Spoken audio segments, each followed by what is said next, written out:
You're listening to Soundside. I'm Libby Denkman. On Soundside, we are interviewing candidates in key races in Washington state this election season. And today we're turning our attention to East King County, to a special election in Washington's 5th legislative district, which covers Issaquah to Enumclaw. State Senator Victoria Hunt, a Democrat, was appointed to this seat in June, and she's running to keep the job this fall. But she won't be doing that if Republicans have anything to say about it. They're hoping to flip a couple of seats in the legislature, including the 5th district, with the aim of clawing back a little lawmaking power from the Democrats who currently hold majorities in both the House and the Senate. Former State Representative Chad Magendanz is challenging Hunt for the 5th District's Senate seat. Magendanz is a Republican and served in this district for 2 terms in the state House. He lost his reelection in 2016. He's been out of Olympia for nearly a decade, and for some reason, he wants back in. He ran for the Senate seat last year, but lost, and now he's running against Hunt this November. He's currently a full-time computer science teacher at Sammamish High School in Bellevue. Chad Magendanz, thank you so much for being in studio today. Thanks for having me. Glad to be here. Yeah, I gave you a little look there talking about why you want to be back in Olympia. So what in the world are you doing? Why do you want to be back in Olympia? Well, the first time I was reelected with an 18-point margin of victory. And this is the 3rd time I've run for this seat. The first time was against the incumbent, Mark Mullet, who was actually a good friend of mine. And I got 49.7%. And then last year, with no support from the party, not a dollar from the caucus, from the state or the county, I still managed 48% running on a shoestring budget and a one-man campaign. And so when the opportunity arose, the party looked back and said, hey, listen, I think we can do it with a little support from the party. And nobody expected Bill to pass so unexpectedly, just out running on the trails. I do that all the time. But I was one of the few people who had a campaign that could quickly spin up and file, because we're only about a week and a half from filing at that point. And you mentioned Bill Ramos, who was in this seat, passed unexpectedly during the session this last year. Normally, the seat would not be up for election again so soon, but he died in April. The Metropolitan King County Council appointed Victoria Hunt to fill the position. She was serving in the House then. So in the primary election in August, let me ask you about your path to victory. In the primary election, she won by a comfortable margin. She got about 54% to your 46%. But as you mentioned, the party is more involved now. The Republican Party is getting in. There's some independent spending as well. Do you see a path to victory here? If you look at where we were sitting the day after the primary deadline, I was 47.1%, which is about a point to a point and a half better than I was last year at this time. And so that was encouraging. What was actually very encouraging is that at that point I had a good dozen precincts that were typically blue precincts where I'd outperformed last year by 10 to 20%. And so I was gaining a lot of the middle. And that was my goal. And that's always the challenge as a Republican in King County, is you can't win without getting a good chunk of the independents and soft Democrats. What really surprised everybody, and this was not an issue that was specific to my district, is that the late turnout for conservative precincts was extremely low. In fact, we mapped it out, and there were areas that had less than 5 ballots turned in those precincts. And so that was a bit of a surprise, and it really hit us hard on Thursday and Friday. And as you mentioned, now the gap is considerably wider.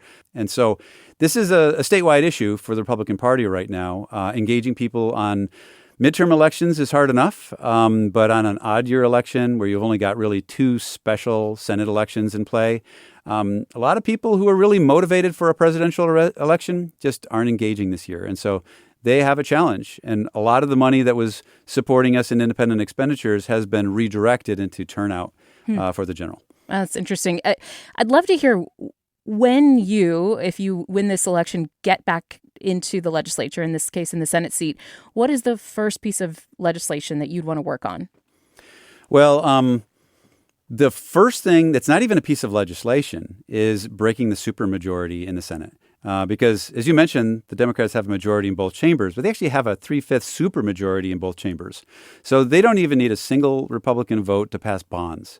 And, it could be worse. They could have a 2/3 majority, in which case, you wouldn't need a Republican vote to ratify appointments and to do amendments and things like that. Yeah, amend the state constitution, which would be huge. Yeah. And they have a list of things they want to do if they ever get that 2/3 majority in place. So the best thing I can do right now is just bring a little bit more balance, which I can do just by being present down there. As far as legislation, I was one of the lead negotiators for the McCleary remedy. And so as ranking member of House Education, I was involved in all the back and forth in the way we completely revamped the way we pay for schools. And over a period of 8 years, we more than doubled, 105% increase in state funding for public education. And I stand by that investment. I think it was an historic investment. It wasn't just that the Supreme Court was twisting our arm. It was the right thing to do. But when we implemented that, we didn't have a lot of checks to show results for that. And unfortunately, the accountability measures weren't in place. And so we've continued to drop in our test scores. We've lost enrollment. We've lost attendance. There's a lot of policy work to do around ensuring that money is spent so that it has the desired outcome in student outcomes. Let me talk to you about taxes, because that's going to be a big deal. This is being seen, the 5th District, along with the 26th, as you mentioned, is seen as kind of a bellwether on taxpayers and voters and what they think of what Democrats did in this last session. So the state was facing a $16 billion budget deficit. Democrats found some cuts, but they also raised taxes to the tune of $9 billion over the next 4 years, plus over $3 billion in a gas tax hike for transportation budget. Republicans noted that this is the largest tax increase in state history. Your opponent, Victoria Hunt, voted for the tax package in the House before she was appointed to the Senate seat. If you are elected and the state continues to see budget deficits, how would you like to address the problem? I would handle it like we did after the real estate bubble burst. And so that's when I served. And there were guys like Andy Hill, who were chair of the Senate Ways and Means Committee. And I was lucky enough to serve when we had a bipartisan legislature. Republicans were in control of the Senate, initially with a majority coalition with 2 or 3 Democrats. But eventually they had the majority outright. And then the House was controlled by the Democrats. And so we had to work together. And so we had to find common ground and focusing on delivering on our priorities. And so, education was really big back then. We doubled state funding for education without a bunch of new tax increases. We prioritized. It was fund education first. There was also a levy swap that was involved. I'm sure you're familiar with that as well. And 44% of districts actually saw a net reduction in their property tax rates with the levy swap. And so, there were some minor increases for taxes, but for the most part, we lived within our means. And since I've left, and it's been 8 years since I served in the legislature, spending has doubled. Not many of us can look back and say 8 years ago, I now have double my salary. And so we've had to live within our means. We have the same expectations for Olympia as well. And so it means we can't do everything we want to do. We have to say no. And there are things like the Climate Commitment Act, for example, where you've got large sums of money coming into our revenues, and then they're not being spent as advertised. And so only 11% is being actually used for environmental issues. I think one of the most obvious things to do with the Climate Commitment Act is to pay for the culvert work that needs to be done for fish passage. A big settlement with tribes. Exactly, yeah. And so right now that's cannibalizing our gas tax. And so we're increasing our gas tax, but that had the constitutional protection to be used for road and bridge maintenance as well as ferries. And frankly, that's falling down right now. Just in the Enumclaw area, we've got 3 major bridges out. That whole community is getting isolated, and that's not even getting into road conditions. And so, I think we've kind of lost our focus on moving people, getting people to work, reducing the amount of time they're spending in traffic congestion, just because a lot of the funds that were going into the gas tax and were constitutionally protected for that use are going into other things. We are talking with former state representative Chad Magendanz, who is running for the 5th District State Legislative Senate seat this November against Victoria Hunt. And he formerly represented the area in the state house.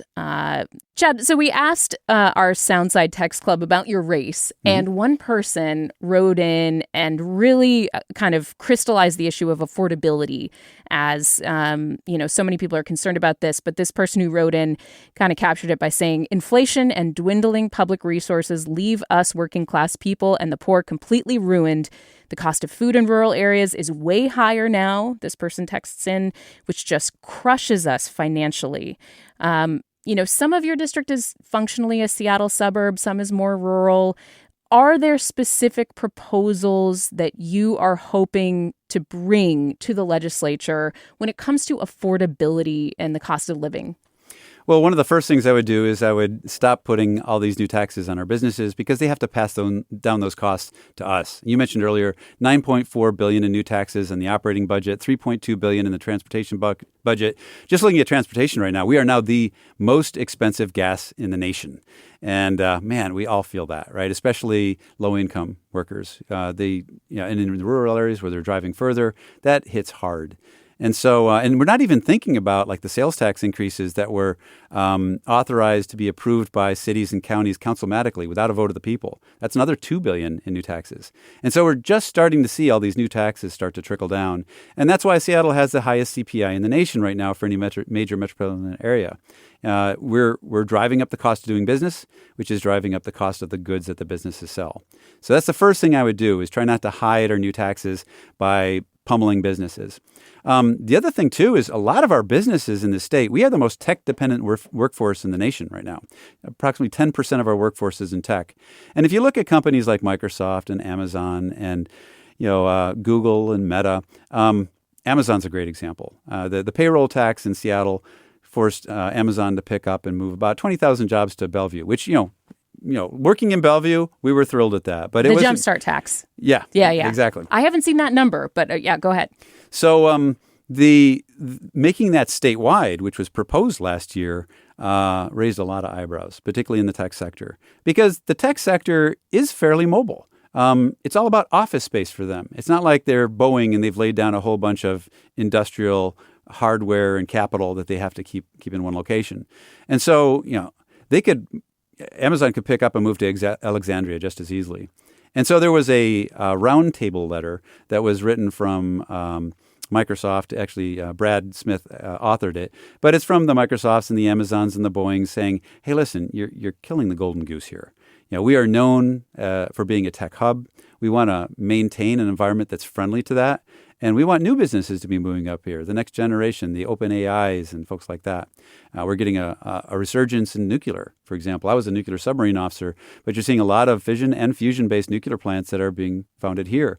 We want to make sure that they feel welcome here and that we're creating an economic climate so that they can bring those high-paying jobs here as well. Let me ask you about that, because we're known as being a tech hub, but we're also known as having a really regressive tax code because we don't have an income tax in our state, and we rely a lot on the sales tax.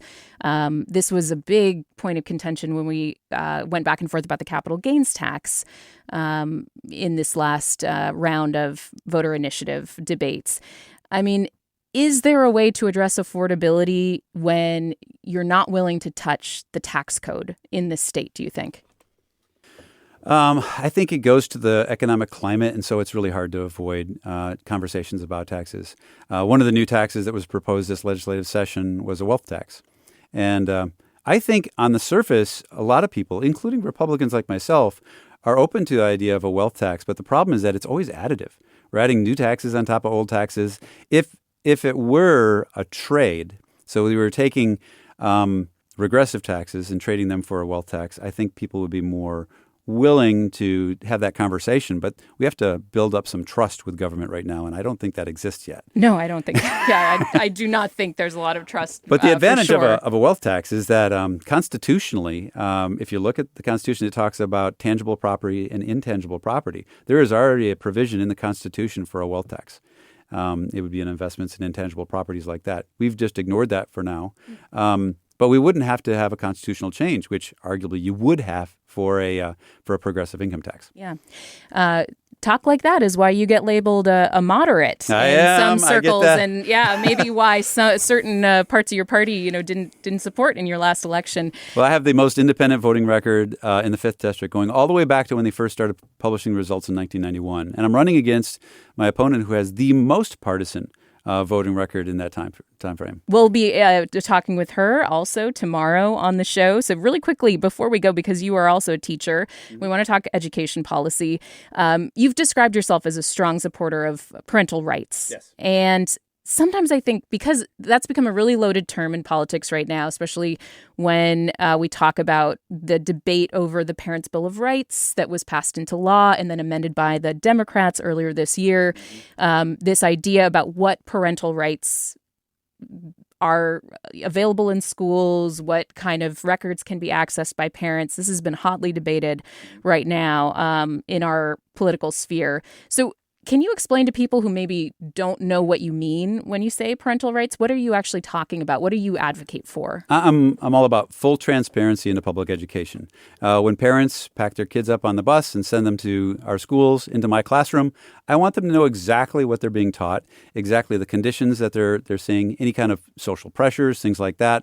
I want to feel free to partner with parents because frankly, I got 150 kids coming through my classroom every day in high school. I can't know them nearly as well as their parents. And when we get memos from OSPI, Superintendent of Public Instruction, telling us that we have to start withholding information from parents or, having one set of terms we use with parents and another set of terms that we use in the classroom, it poisons that relationship. What is an example of that? Like what kinds of things are you asked to withhold, or what kinds of things are you supposed to code switch with kids and parents? Well, specifically the any kind of gender transition is the tough one because they'll have different names in class, they'll have different genders and pronouns in class, and yet when we're supposed to communicate with the parents, we can't let on in that, and it's scary for a teacher. Because you feel like on one hand, I'm going to inadvertently out them. On the other hand, I'm going to violate this new policy.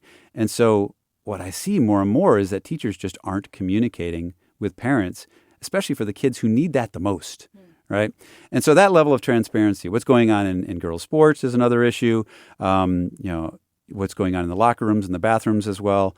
My personal philosophy is so when we came back from COVID, we got these nice cameras in our classrooms because for a while we were hybrid. Half the kids were in class, half the kids were going virtually. I kept those cameras going. And it was a conversation that I had with law enforcement back when I was in the legislature, where I realized that law enforcement liked body cams. Because from their perspective, 99+% of the time, the body cam was going to back up their version of the story, and they felt like that was a good objective record of what happened. Because a lot of times the context is just lost. So you have the camera running as in like a parent could check in exactly. on your classroom. At any given moment, the parents can watch from the camera. They can go back and watch the recorded videos. And the kids know that. They know their parents could be watching. They know the principal could be watching. And I don't have a classroom management problem because of that. And so it's just I have to be a better teacher. So I'm on my A game. The kids have to be on their best behavior. And we can focus on everything that's above board. Nothing surreptitious is having in my classroom because it's not going to slip by the camera. Democrats who amended the Parents' Bill of Rights said that they were concerned, that the initial voter initiative that was passed into law didn't align with state and local law, so they felt that they needed to amend it. The other thing they said was that if there were these requirements to turn over mental health records, which again they claimed were governed by other parts of the law, that there could be cases where kids were not able to talk freely at school, where they feared that maybe they would be outed, or that there would be situations where their mental health, basically privacy, was not protected. Do you buy that is a real issue, that maybe a kid, for example, who can't be out at home but wants to be themselves at school, that's a real problem for them, and that they should be able to do that? I don't think there's any medical information that we're using in day-to-day activity in the classroom that's private like that. If they have a name or a gender, everybody knows. All the kids know. That's not private medical information. And so I don't feel it has to be kept from parents. And parents have access to the medical records if they need them too. Yeah. I think one area that would be kind of a hot topic related to this is the whole concept of the mature minor doctrine, that a 13-year-old can make medical decisions without the consent or knowledge of the parents. I oppose that. I love my students, but they're immature. They're not in the right headspace to be making a lot of these medical decisions. And I also believe in due process. If I have any indication of neglect or abuse, it's my responsibility as a mandatory reporter to make sure that CPA knows about that. And that's when they can step in and take away their parental rights. But lacking any evidence of that, I feel like I should be an open book with parents. But shouldn't mature minor be addressed specifically? That's in state law. But that's kind of a separate thing from school policy, right? Because that's mature minor. When I reached out to public health experts, it's basically like doctors can, in their best judgment, decide if a minor is, operating independently, is operating as an adult, it seems like kind of a fuzzy and difficult thing to tell what, one doctor to the next is going to decide. But it's not really school policy. Do you know what I mean? Like, it feels like something that if Republicans disagree with it, that it would be a separate ballot issue and a separate legal fight to introduce a bill to try to change that. Does that make sense to you? Well, the mature minor doctrine was kind of strangely implemented. It was more from case law precedent that implemented mature minor doctrine. And there are some specific cases that are in state statute.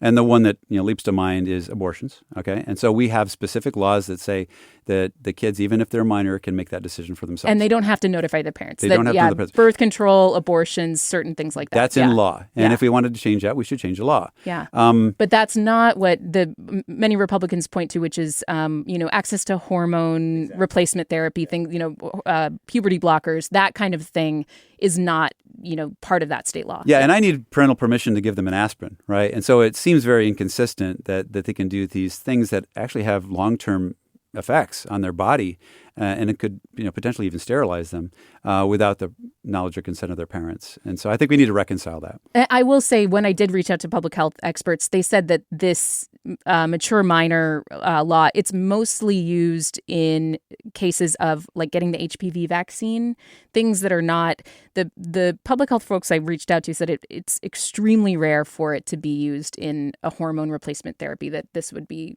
not something that a doctor would typically approve without parental consent, but it is possible. It is possible. And potentially you have doctors that have a conflict of interest here if they're providing the gender-affirming care. Well, really quick before we go, because I know we could talk about the parental notification thing all day, and I think because there's a new initiative gathering signatures right now with the Brian Haywood and Let's Go Washington, we will be talking about it quite a bit more. But when it comes to you and your race in the 5th District, give me kind of a sense of your closing argument to people. Like, this is a time, I think, when local politics has never been more national. And the Republican Party is really intertwined with Donald Trump, who is deeply unpopular in Washington state. When you are going out and campaigning in East King County, I imagine you have people who close the door and say, you have an R next to your name. All the time. I'm not interested in what you have to say because of how polarizing the top of the party is right now for some Washington state residents. I get the opposite, too. I get conservatives who find out I've gotten 8 Seattle Times endorsements, and they flip the bid on me for that. Okay, well, there we go. So what's your closing argument? Well, why should people be open-minded to you and vote for you for the 5th District? Because I think we need a healthy middle. We've had too many people running to the extremes, living in their own bubbles, demonizing the opposite party. And frankly, we get violence. We're seeing violence on the streets. We're seeing assassinations. We're seeing legislators like myself in Minnesota being killed because we can't find common ground anymore. There's an organization, the National Institute for Civil Discourse, and I was part of their program when I was in the legislature. And it was moderates from both the left and the right who got together and said, hey, listen, if we can't talk, that's when the road leads to violence and eventually civil war. So we need to focus on getting a healthy middle again.